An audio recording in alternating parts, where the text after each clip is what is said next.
called Taras Shevchenko. Concerts in memory of Taras Shevchenko are celebrated all over the world among Ukrainian communities. And Ukrainians like to celebrate for a long time, so usually in Ukraine it takes about months to celebrate his birthday, which was on 9th of March. And also he died on 11th of March, so it's his month for Ukrainians. So, and we are very happy to celebrate memory and life of Taras Shevchenko on our concert here.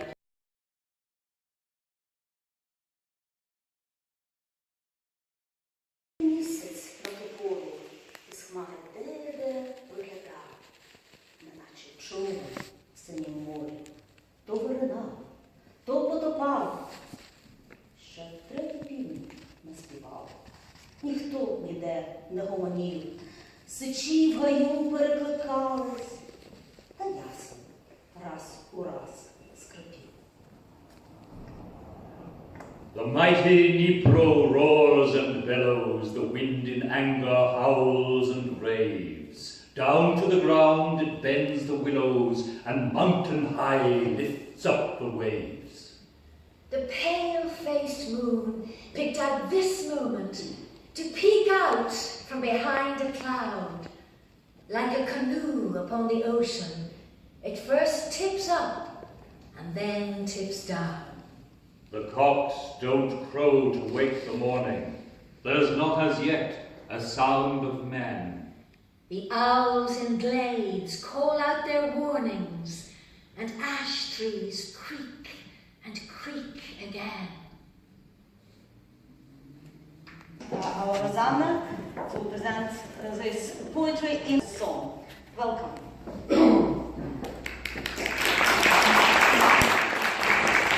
And of course, Ariana will help us create dramatic atmosphere.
The work of the great poet, writer and artist Taras Shevchenko. And Shevchenko is to Ukraine as Alexander Pushkin is to Russia, or Robbie Burns is to Scotland, or Mickiewicz is to Poland. He's that important. Indeed, the great Russian writer Maxim Gorky said that above all writers, Shevchenko is foremost in representing the spirit. He was born in 1814 just 2 years after Napoleon's retreat from Moscow, and he was born a serf on the Engelhardt estate.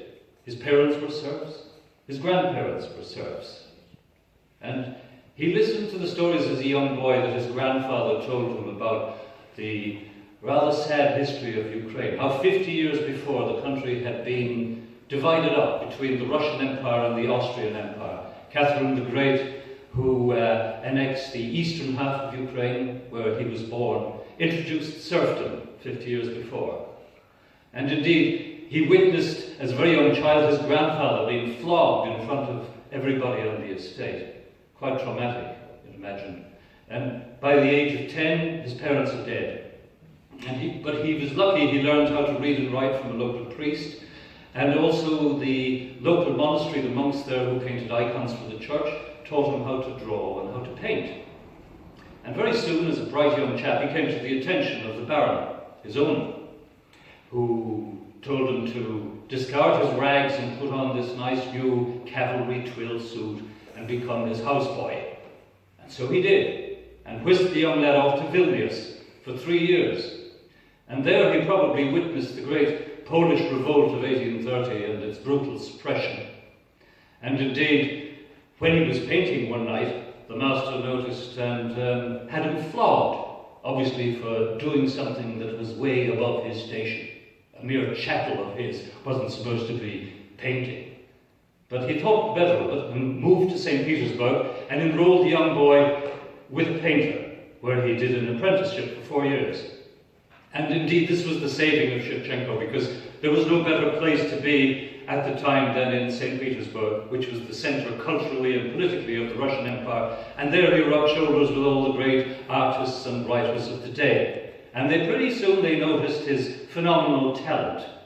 And in 1838, a friend of his, the Russian artist Karl Brulov, decided to auction a painting that he had done of the poet Zhukovsky by lottery for 2,500 rubles to raise the money to buy Shevchenko his free man. Well, this really started him on the road of such all these years of creative activity. For the next 7-8 years, he produced the majority of his great work. The next year, he produced his first volume of poetry called Kobzar, which in Ukrainian means bard or minstrel, and it was an overnight sensation because his poetry was intensely lyric and filled with emotion and feeling, and it made such an impact on the literary scene at the time that he was an overnight, he was famous. And for the next 7 or so years, he wrote various epics about the history and based on figures of Ukrainian history. And by the time, when he had reached the height of his fame, he decided to pay a visit to Ukraine and was shocked at what he saw, the conditions of the people who lived there, the peasants. He was absolutely shocked, and it in him burned the desire for social justice. And it also changed him in a way that he started to write political poetry, and particularly political satire, influenced as he was by Mickiewicz, the great Polish poet.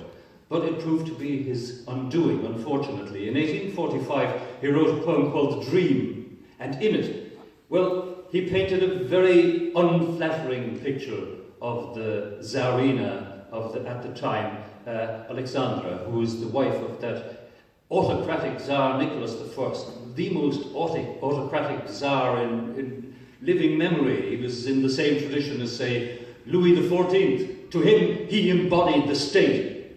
And that was so important, he felt that the state was bound up in his personality. So this was the wrong guy to start messing with, and certainly to criticize his wife.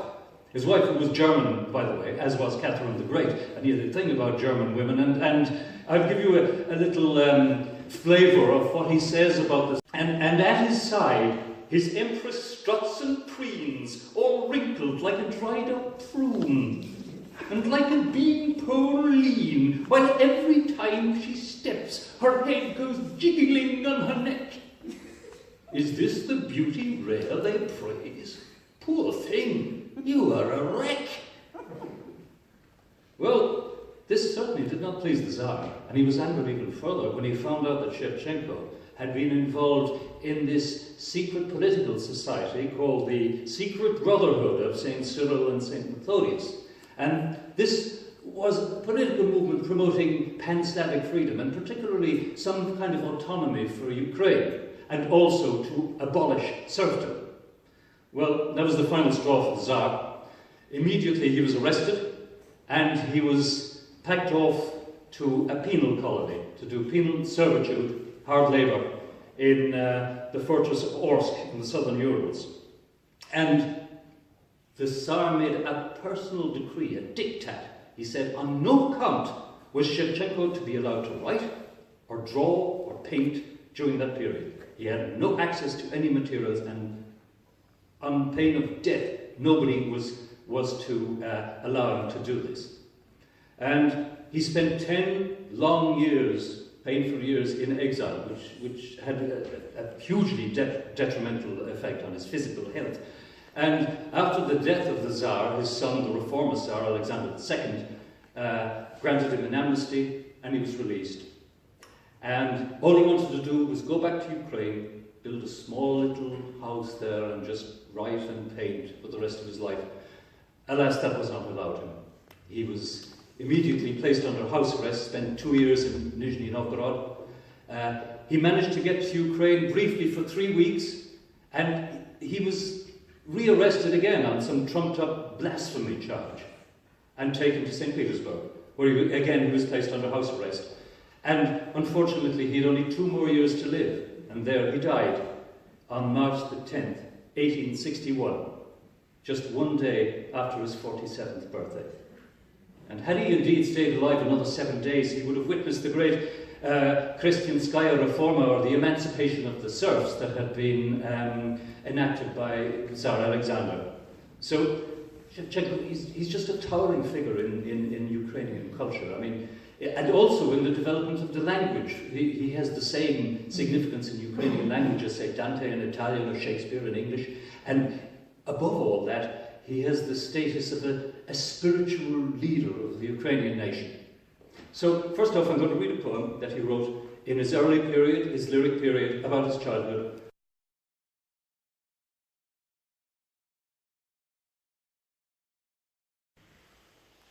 I was 13. I herded lambs beyond the village on the lea. The magic of the sun, perhaps, or what was it affected me? I felt with joy overcome, as though with God. The time for lunch had long passed by, and still among the weeds I lay and prayed to God. I know not why. It was so pleasant then to pray for me, an orphan peasant boy. Oh, why such bliss so filled me there? The sky seemed bright, the village fair, the very lambs seemed to rejoice. The sun's rays warmed but did not sear. But not for long the sun stayed kind. Not long in bliss I prayed. It turned into a ball of fire and set the world ablaze. As though just wakened up I gaze. The hamlets drab and poor, and God's blue heavens, even they are glorious no more. I look upon the lambs I tend. Those lambs are not my own. I eye the hut wherein I dwell. I do not have a home. God gave me nothing, naught at all. I bowed my head and wept such bitter tears. And then, alas, who had been sorting hemp not far from there, down by the path, heard my lament and came across the field to comfort me. She spoke a soothing phrase and gently dried my weeping eyes and kissed my tear-wet face.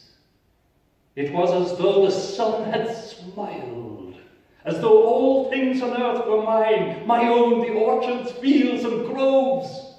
And laughing merrily the while, the master's lambs to drink we drove.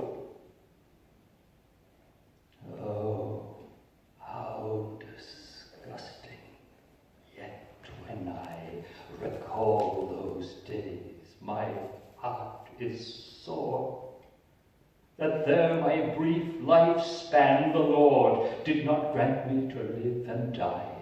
There ploughing I'd have passed away, with ignorance my lifelong lot. I'd not an outcast be today, I'd not be cursing man and God.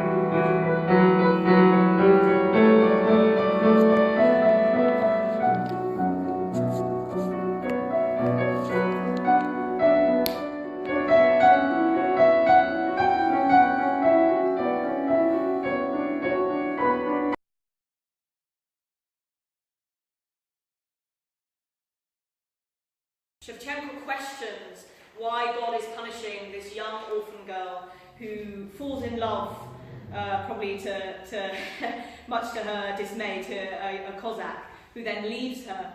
And then she goes in search of him. Who is to love this young orphan girl? She has no father, no mother. And in the end, she says, I will go and search for him, and if I find him, I will love him.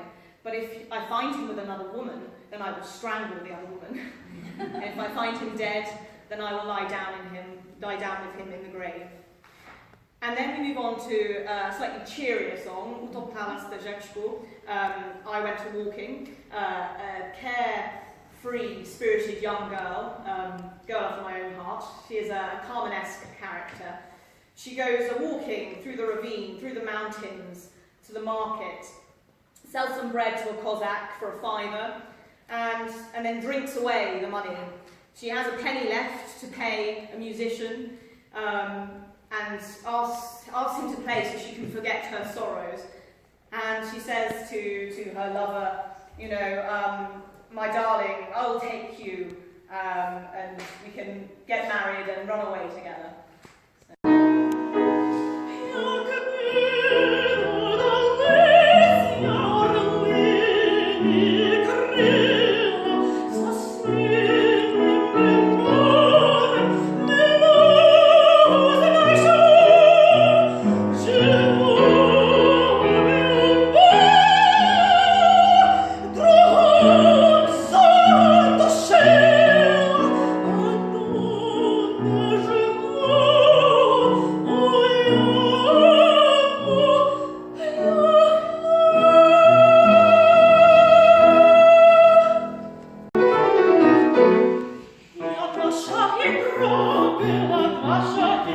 Za